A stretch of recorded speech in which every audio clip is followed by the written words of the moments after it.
যখন ভার্সিটি লাইফে ছিলাম দুইটা ডেফিনেশন আমাকে খুব বেশি প্রভাবিত করতো। একটা হচ্ছে আলফা এবং সেকেন্ডটা হচ্ছে এলিট। আমি শিওর সবাই জানেন গাড়ির জগতে টয়োটা যে গাড়িগুলো বানায়, আমাদের দেশে জাপানিজ গাড়িগুলো আসে, 7 সিটার গাড়িগুলোকে আমি আলফা এবং এলিটের সাথে তুলনা করতে চাই।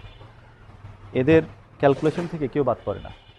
বৃদ্ধ মা, বৃদ্ধ বাবা, ছোট বাচ্চা, কাজের লোক, যারা সবাইকে নিয়ে চিন্তা করে, মুখে বলে না কিন্তু সময় মতো সবাইটা সবার কাছে পৌঁছে যায়। ঠিক সেই একই ক্যারেক্টারটা এই দুইটা গাড়িতে দেখা যায়, অ্যাভেঞ্জা এবং পাসো সিটি। 2010-এর অ্যাভেঞ্জা, 10-এর রেজিস্ট্রেশন, এটা ব্র্যান্ড নিউ আসে 0 মাইলেজে। এটার দাম হচ্ছে 13,50,000। আর এটা বাংলাদেশে ঢুকে রিকন্ডিশন, 2009-এর গাড়ি, 14-তে রেজিস্ট্রেশন, এটার দামও 13,50,000। গাড়ি সম্পর্কে বাড়াই বলবো না, শুধু ব্যবহারকারী সম্পর্কে বলতে চাই। এটা যারা ব্যবহার করে তারা ফ্যামিলির সবাইকে নিয়ে চিন্তা করে, তারা একক চিন্তাটা করে না।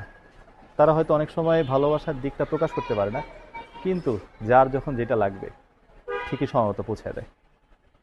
এই গাড়িগুলো অন্যান্য গাড়ির যেইগুলো বাংলাদেশে ঢুকে জাপানিজ লাইক 5 সিটারের ভিতরে খুব কম ভেরিয়েন্ট, খুবই কম আসে।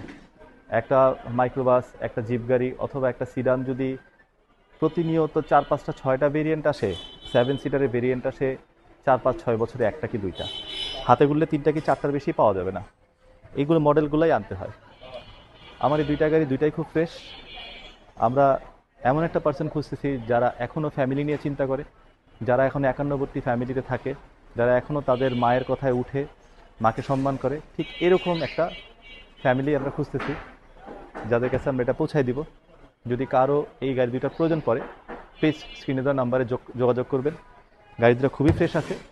আমরা যে দাম চাইছি এটা বার্গেনিং প্রাইস, ভালো দামাদামি জায়গা আছে।